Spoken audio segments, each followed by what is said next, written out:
Companies placement के समय जो एग्जाम लेती है उसमें बहुत सारे कोडिंग क्वेश्चंस होते हैं, और वही हम उसी टाइप के हम कोडिंग क्वेश्चंस देखने वाले हैं, और बहुत सारे हम कुछ कंपनीज के प्रीवियस ईयर क्वेश्चंस भी देखेंगे। तो शुरुआत करते हैं। तो हमारा क्वेश्चन है, two girls are playing with the balls, they are having green yellow red balls, the task is to find how many ways they can place this balls is in straight so that no two balls of the same type are next to each other. तो यहाँ पर क्या कह रहा है, two girls है जो ball मतलब बॉल के साथ खेल रही है, और उनके पास ग्रीन येलो और रेड ये 3 कलर्स के बॉल है, और वो इस तरह से खेल रहे हैं कि सिर्फ एक ही ball at a time pass कर रही है एक दूसरे को, एक ही समय 2 बॉल पास नहीं कर रही है। इस तरह का यहाँ पर एक्सप्लेनेशन दिया है। और यहाँ पर देखिए इनपुट में यहाँ पर ग्रीन को 1 दिया है, येलो को 1 दिया है, और उसके बाद रेड को 0, तो इसका आउटपुट 2 आया है।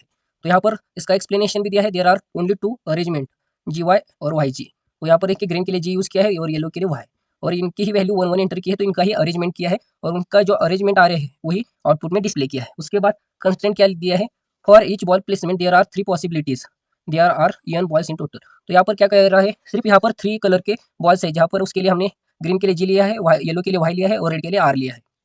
तो इनकी ही वैल्यू उधर से स्कैन करके लेनी है और उनका अरेंजमेंट करके प्रिंट कर देना है। तो यहाँ पर एक एक्सप्लेनेशन में उनकी अरेंजमेंट दी है इस तरह से, तो ये सभी तीनों की वैल्यू 1 1 की है। तो यहाँ पर एक ग्रीन येलो रेड, उसके बाद येलो ग्रीन रेड, इस तरह से अरेंजमेंट किया जो 6 टाइम आ रही है, तो आउटपुट 6 दिया है। तो यहाँ पर आप सीधे से देख सकते हैं, यहाँ पर परमुटेशन का फॉर्मूला लगाया है, तो वही यूज करके हम यहाँ पर कोडिंग करेंगे। तो परमुटेशन का फॉर्मूला देख लेते हैं। तो यहाँ पर देखिए n मतलब टोटल नंबर ऑफ जो भी आइटम है उसके टोटल नंबर, और R मतलब नंबर ऑफ आइटम। तो यहाँ पर हमें जो यूजर से स्कैन करके ले रहे हैं ग्रीन येलो और रेड बॉल की काउंट, वो n होगा टोटल, और R मतलब हमारे टोटल नंबर मतलब नंबर ऑफ आइटम कितने हमारे 3 है, क्योंकि येलो ग्रीन और रेड ये 3 है, इसलिए R का मतलब 3 हो जाएगा। और यहाँ पर हमें फॉर्मूला क्या लगाना है, n factorial upon n minus R factorial. तो इसको हम प्रोग्राम में देख लेते हैं।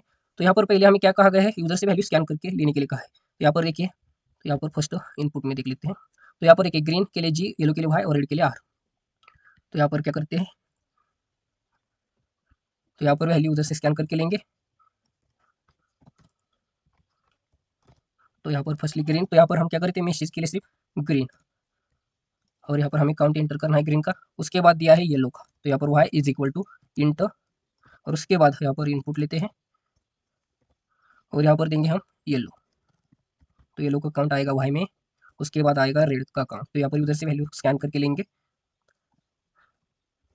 और इसमें हम मैसेज देंगे रेड। आप जो चाहे दे सकते हैं मैसेज, वहाँ पर उन्होंने मेंशन नहीं किया है। तो यहाँ पर हम क्या करेंगे, फॉर्मूला लगाएंगे सीधे से। तो ये क्या आएगा, तो टोटल नंबर ऑफ बॉल्स मतलब जो ये 3 में से, तो इनका काउंट हम सीधे से इस तरह से करेंगे, green plus yellow plus red, तो टोटल काउंट आ जाएगा n में। और उसके बाद R क्या है, R नंबर ऑफ आइटम, तो हमारे नंबर ऑफ आइटम तो 3 है, ये तो कांस्टेंट रहेगा। उसके बाद हमें फैक्टोरियल निकालना है n का। तो यहाँ पर क्या करते हैं, n के फैक्टोरियल के n फैक्टोरियल 1 कर देते हैं, इस तरह का हम वेरिएबल लेते हैं। उसके बाद हम फॉर लूप यूज करेंगे, क्योंकि हमें फैक्टोरियल फाइंड करना है। तो हमारा फॉर लूप जाएगा 1 से लेकर n तक। तो यहाँ पर n प्लस 1 करेंगे, क्योंकि बाय डिफॉल्ट -1 हो जाता है। उसके बाद n फैक्टोरियल जो वेरिएबल डिक्लेयर किया था उसे यूज करेंगे, n फैक्टोरियल इंटू आई करेंगे, इससे क्या होगा, फैक्टोरियल आ जाएगा उसमें n का।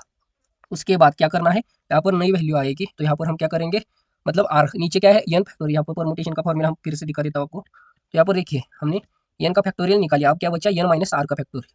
तो यहाँ पर n माइनस R का फैक्टोरियल किस तरह से निकालेंगे, तो यहाँ पर R1 लेते हैं, और इसमें क्या करेंगे n माइनस R, तो इसमें आ जाएगा n माइनस R का फैक्टोरियल। उसके बाद हम अब R1 का फैक्टोरियल निकालेंगे, तो यहाँ पर क्या कर देते हैं, R फैक्टोरियल 2 कर देते हैं, और इसे 1 से इनिशियलाइज करेंगे। यहाँ पर भी 1 से इनिशियलाइज करेंगे, क्योंकि किसी भी नंबर से 0 से डिवाइड कर दोगे तो वहाँ पर 0 ही आउटपुट आएगा, 1 कर दोगे तो सही आउटपुट आएगा। उसके बाद फॉर आई इन रेंज यहाँ पर फंक्शन लेते हैं, और इस फॉर लूप की शुरुआत होगी 1 से, और ये रुकेगा जाकर R1 प्लस 1 पर, और उसके बाद यहाँ पर 1 देते हैं, और यहाँ पर R फैक्टोरियल 2 जो हमने वेरिएबल लिया था उसे लेंगे। तो यहाँ पर 2 इंटू आई कर देंगे। तो यहाँ पर क्या करते हैं, तो आउटपुट के लिए ओ यू ए वेरिएबल लेते हैं या आउट लेते हैं, आउट इज इक्वल टू, तो n factorial upon R factorial 2। तो ये हम फॉर्मूला यहाँ पर लगा दिया, और यहाँ पर क्या करना है, हमें प्रिंट करना है। तो हम यहाँ पर मैसेज देंगे आउटपुट इज इक्वल टू, और यहाँ पर क्या करते हैं, हमारा आउटपुट है आउट इस वेरिएबल में। तो इसको हम अब रन करेंगे, और यहाँ पर प्रोग्राम में मतलब यहाँ पर क्वेश्चन में कौन कौन सी वैल्यू दिए देख लेते हैं। तो यहाँ पर देखिए ग्रीन के लिए 1, येलो के लिए 1 और रेड के लिए 0 दिया, और इसका आउटपुट 2 आया है।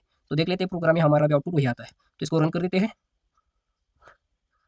तो मैं यहाँ पर, तो यहाँ पर हमारा सेमी कोलन देने की जगह हमें कोलन सेमी कोलन दिया है, यहाँ पर हमें कोलन देना है। तो फिर से इसे रन करते हैं, तो ये छोटी छोटी मिस्टेक हो जाती है। तो यहाँ पर मैं जूम करके दिखाता हूँ आपको। तो यहाँ पर देखिए हमारा प्रोग्राम रन हो गया है और यहाँ पर ग्रीन की वैल्यू एंटर करेंगे 1, उसके बाद येलो की वैल्यू एंटर करेंगे 1 और रेड के लिए हमने मतलब क्वेश्चन में दिया है 0, तो यहाँ पर 0 एंटर करें। तो यहाँ पर देखिए इसका आउटपुट आ गया है 2 जो क्वेश्चन में है, तो यहाँ पर देख सकते हैं। उसके बाद अगला इनपुट है ग्रीन के लिए 1, येलो के लिए 1 और रेड के लिए 1 और इसका आउटपुट आया है 6। तो देख लेते हैं इसका आउटपुट भी। तो फिर से रन करेंगे हम और यहाँ पर ग्रीन के लिए 1, येलो के लिए 1, रेड के लिए 1 एंटर करते हैं। तो यहाँ पर देखिए आउटपुट 6 आ गया है। जितना उन्होंने दिया था वो सभी टेस्ट केस पास हो गए। तो इस तरह से आप कोडिंग क्वेश्चन कर सकते हैं। तो ऐसे ही प्लेसमेंट के कोडिंग क्वेश्चन को देखने के लिए हमारे चैनल को लाइक, शेयर और सब्सक्राइब करना मत भूलना। तो मिलते हैं अगली वीडियो में।